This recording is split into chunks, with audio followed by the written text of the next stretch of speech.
नीतीश कुमार ने 10वीं बार बिहार में मुख्यमंत्री पद की शपथ ली है। गांधी मैदान में भव्य समारोह में पीएम मोदी, केंद्रीय गृह मंत्री अमित शाह, बीजेपी अध्यक्ष जेपी नड्डा समेत कई बड़े बीजेपी लीडर जुटे।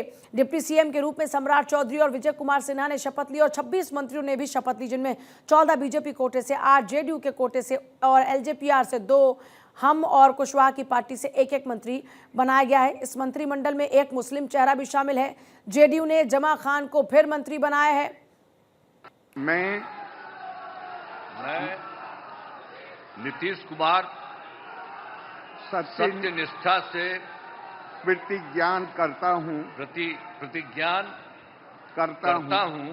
कि मैं विधि द्वारा स्थापित भारत के संविधान के प्रति सच्ची श्रद्धा और निष्ठा रखूंगा।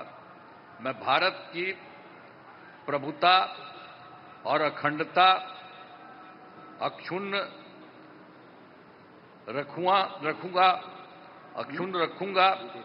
मैं बिहार राज्य के मुख्यमंत्री के रूप में मैं अपने कर्तव्यों का श्रद्धापूर्वक और शुद्ध अंतःकरण से निर्वहन करूंगा।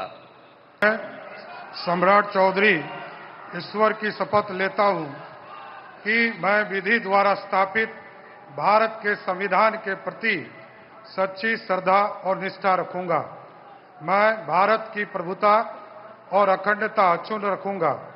मैं बिहार राज्य के मंत्री के रूप में अपने कर्तव्यों का श्रद्धापूर्वक एवं शुद्ध अंतःकरण से निर्वहन करूंगा तथा मैं भय या पक्षपात, अनुराग या द्वेष के बिना सभी प्रकार के लोगों के प्रति संविधान और विधि के अनुसार न्याय करूंगा। मैं विजय कुमार सिन्हा ईश्वर की शपथ लेता हूं कि मैं विधि द्वारा स्थापित भारत के संविधान के प्रति सच्ची श्रद्धा और निष्ठा रखूंगा। मैं भारत की प्रभुता और अखंडता अक्षुण्ण रखूंगा। मैं बिहार राज्य के मंत्री के रूप में अपने कर्तव्यों का श्रद्धापूर्वक और शुद्ध अंतःकरण से निर्वहन करूंगा तथा मैं भय या पक्षपात, अनुराग या द्वेष के बिना सभी प्रकार के लोगों के प्रति संविधान और विधि के अनुसार न्याय करूंगा। शपथ के बाद पीएम मोदी ने मंच से गमछा हिलाकर लोगों का अभिवादन किया। हरियाणा, असम, गुजरात, मेघालय, यूपी, नागालैंड, ओडिशा, दिल्ली और राजस्थान के मुख्यमंत्री भी शामिल हुए। मंच पर चिराग पासवान ने मांझी और जेपी नड्डा के पैर छूकर आशीर्वाद भी लिया। तो ये अलग अलग तस्वीरें आप देख रहे हैं, जश्न की तस्वीरें खास तौर पर, क्योंकि देखिए अब इस बार का शपथ ग्रहण बहुत ही खास इसलिए है क्योंकि जनता ने जो ज़बरदस्त मैंडेट एनडीए को दिया है उसे लेकर पार्टी भी काफ़ी उत्साहित है। और अलग अलग राज्यों के मुख्यमंत्री, बीजेपी शासित राज्यों के मुख्यमंत्री, जिनमें उत्तर प्रदेश के मुख्यमंत्री योगी आदित्यनाथ, दिल्ली की सीएम रेखा गुप्ता, हरियाणा के सीएम नायब सैनी, उत्तराखंड के सीएम पुष्कर धामी, वहीं आपको राजस्थान के सीएम भजनलाल शर्मा, असम के सीएम आपको हिमंता बिस्वा शर्मा और भूपेंद्र पटेल, गुजरात के मुख्यमंत्री, आंध्र प्रदेश के मुख्यमंत्री भी आपको नजर आएंगे, चंद्रबाबू नायडू। तो शपथ के ये मुख्यमंत्री साक्षी बने और ये मुख्यमंत्री मंच पर नजर आए। सर्वेश मेरे साथ इस वक्त जुड़ रहे हैं। सर्वेश, शपथ ग्रहण समारोह संपन्न हुआ, कैबिनेट में कौन कौन से चेहरे हैं, पिक्चर क्लियर हो चुकी है। 2 डिप्टी सीएम, एक खुद मुख्यमंत्री नीतीश कुमार, पूरी सरकार अब रेडी है कामकाज के लिए। आपने जो जो देखा, मैं चाहूंगी कि आप दर्शकों को बताएं और क्या क्या आपने महसूस किया, किस तरह से अभी उम्मीद बिहार वालों के लिए आपको नजर आई। देखिए पूजा, भव्य आयोजन था, इसमें कहीं से कोई शक नहीं है। और जिस तरीके से लगातार भारत 24 दर्शकों को बता रहा था कि 2 मंच बनाए गए थे, एक मंच जो मुख्य मंच था जिसपे शपथ ग्रहण हो रहा था, दूसरा जो बगल का मंच था जिसपे जो मेहमान आए थे अलग अलग राज्यों से उनके लिए वो मंच सजाया गया था, उस पर मेहमानों के बैठने की व्यवस्था की गई थी।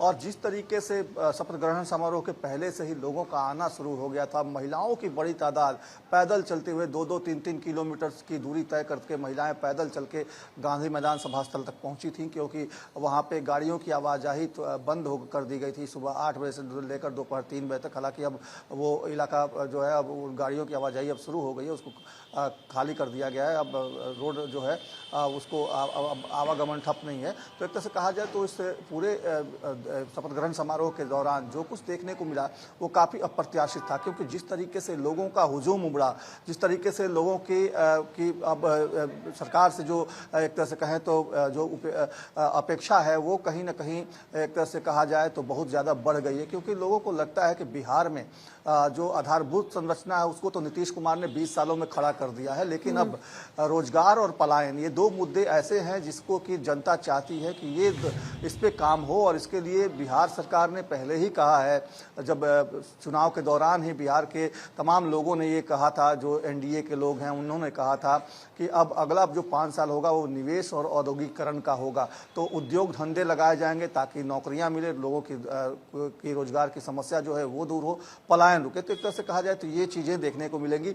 और जिस तरीके से जब प्रधानमंत्री आए, गमछा हिलाकर लोगों का अभिवादन उन्होंने किया, लोगों ने भी गमछा हिलाकर उनका अभिवादन किया। तो एक तरह से गांधी मैदान जो था आज एक इससे बड़े आयोजन का गवाह तो बना ही, साथ ही प्रधानमंत्री मोदी का वो जेंटलमैन जेस्चर देखने को मिला। जो प्रचंड जीत मिली है उसको लेकर जिस तरीके से झुककर उन्होंने जनता को नमन किया वो काफ़ी काबिले तारीफ था। क्योंकि प्रधानमंत्री मोदी को आमतौर पर देखते हैं कि वो हमेशा जब भी किसी मौके पर जाते हैं, कहीं भी जाते हैं तो जनता का अभिवादन जरूर करते हैं, लेकिन इस बार लगातार चारों तरफ घूम घूम कर जनता को उन्होंने अभिवादन किया, झुककर नमन किया बिहार की जनता को। क्योंकि ये प्रचंड जीत कहीं ना कहीं बिहार की जनता ने एनडीए को दी है। पूजा, जाहिर तौर पर प्रचंड जीत दी है और हमने देखा भी कि एकजुटता का संदेश देने की भी कोशिश की।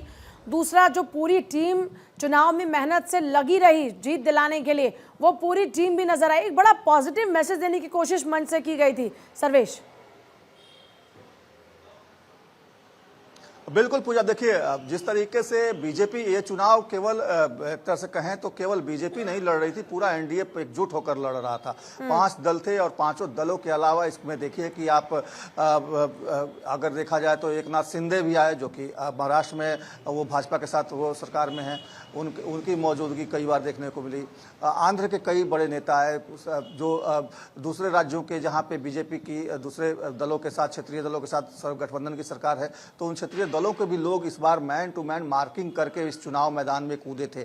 और जिस तरीके से दूर दराज इलाकों में कभी आपको CR पाटिल दिख जाते थे, कभी हेमंत बिस्वा शर्मा दिख जाते थे, तो इस तरीके से वो लगातार जो है एक तरह से उन लोगों ने कैंप किया और बिहार में इस जीत की पटकथा लिखी गई। अमित शाह लगातार बिहार के दौरे पर रहे, कई दिनों तक वो पटना में डटे रहे, इसके अलावा पटना से ही कई जगहों की सभाएं की। तो एक तरह से कहा जाए तो जिस तरीके से पूरी एकजुटता के साथ चुनाव लड़ा गया, उसी का नतीजा है कि इतनी बड़ी तादाद में विधायक जीत कर आए। और आज जिस तरीके का जेस्चर देखने को मिला, चाहे वो आम आवाम का हो या फिर एनडीए के नेताओं का हो, वो काफ़ी काबिल तारीफ था। क्योंकि इस तरीके से अभी तक कोई शपथ ग्रहण नहीं हुआ था। नीतीश कुमार हालांकि 10वीं बार आज मुख्यमंत्री पद की शपथ उन्होंने ली है, लेकिन इसके पहले भी 2 बार वो गांधी मैदान में शपथ ले चुके थे। 2005 में और 2015 में उनका ओथ सेरेमनी गांधी मैदान में हुआ था, लेकिन उस वक्त भी ऐसी तस्वीरें देखने को नहीं मिली। इतनी बड़ी तादाद में महिलाएं, युवा और आम आवाम की मौजूदगी उस वक्त भी नहीं थी। आज जिस तरीके की तस्वीर देखने को मिली वो कहीं ना कहीं एक तरह से कहा जाए तो एनडीए को स्थापित करने वाली तस्वीरें थी। और पता चलता है इस भीड़ से कि एनडीए की अगर इतनी प्रचंड जीत हुई है तो इसके पीछे क्या कारण था, लोगों की कितनी बड़ी सहानुभूति, लोगों की कितनी बड़ी जो अपेक्षा है बिहार की सरकार से, कितनी उम्मीदें हैं लोगों की जुड़ी हुई, उन उम्मीदों का आज असर देखने को मिला। और नीतीश कुमार, देखिए नीतीश कुमार बिहार की राजनीति में आजाद शत्रु हैं। माना जाता है उनको कि उनके इर्द गिर्द ही 20 सालों से बिहार की सत्ता जो है घूमती रही है। और निश्चित तौर पर नीतीश कुमार का जब नाम आता है तो एक तरह से विश्वास की गारंटी सामने आती है, साथ ही सुशासन की बात सामने आती है। क्योंकि नीतीश कुमार ने अपने परिवार से आज तक किसी को भी राजनीति में आने नहीं दिया। निशान से लगातार पूछा जाता है राजनीति में कब आते हैं, वो इस बात को टाल जाते हैं। लेकिन नीतीश कुमार ने सीधे तौर पे अगर देखा जाए तो परिवारवाद को कभी बढ़ावा नहीं दिया, कभी उन पे कोई करप्शन के चार्जेस नहीं लगे। तो एक तरह से कहा जाए कि नीतीश कुमार का जो बेदाग छवि है उसका भी असर कहीं ना कहीं बिहार के आज के शपथ ग्रहण समारोह में देखने को मिला।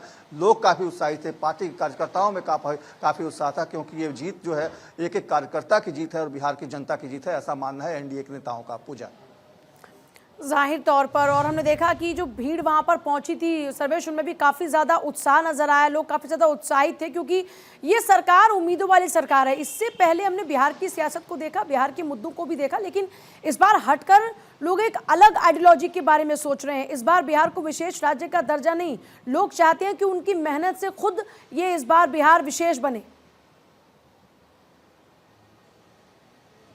बिल्कुल पूजा, देखिए लोग चाहते हैं, और जिस तरीके से सड़कों का जाल बिहार में बिछ गया है, मेट्रो की शुरुआत हुई है, इसके अलावा हेल्थ सेक्टर में काम हुआ है। आप दूर दराज के किसी भी जिले में चली जाएं, आपको पीएचसी में किसी चले जाएं, प्राइमरी हेल्थ सेंटर में, तो वहाँ भी आपको तमाम तरह की सुविधाएं आपको देखने को मिलेगी। वो तो इस तरीके से जो काम हुए हैं वो कहीं ना कहीं ये दिखाता है। आप किसी स्कूल में चले जाएं, स्कूल के विद्यालय के भवन देख लें, आपको पहले की तुलना में बहुत ज़्यादा चेंजेस देखने को मिलेगा। मैंने कहा ना कि आधारभूत संरचना का एक तरह से कहें तो नीतीश कुमार ने नींव रखने का काम 2005 में शुरू कर दी थी, और उसका असर अब देखने को मिल रहा है। अब जरूरत है लोगों को विशेष राज्य का दर्जा नहीं, बिहार को विशेष बनाने की, और इस बिहार को विशेष बनाने के लिए सबसे ज्यादा जरूरी है पलायन और बेरोजगारी पर रोक लगे। और इसके लिए बिहार की जो एनडीए की सरकार है उसने अपनी मैनिफेस्टो में भी कहा था कि इस बार इस चीज पर काम होगा ताकि बिहार में उद्योग धंधे लगे, निवेश हो, लोगों को रोजगार मिले, लोगों को यहाँ से जाहिर तौर पर करने के लिए जाना, युवाओं को रोजगार भी मिले, पलायन भी रुके। ये ऐसे मुद्दे हैं जो इस बार जनता के जहन में हैं, और सरकार ने यह वादा किया है कि इस बार जो मुद्दे अब तक लटके हुए थे, अटके हुए थे, इस बार उन पर इस तरह काम किया जाएगा कि बिहार एक नया बिहार होगा।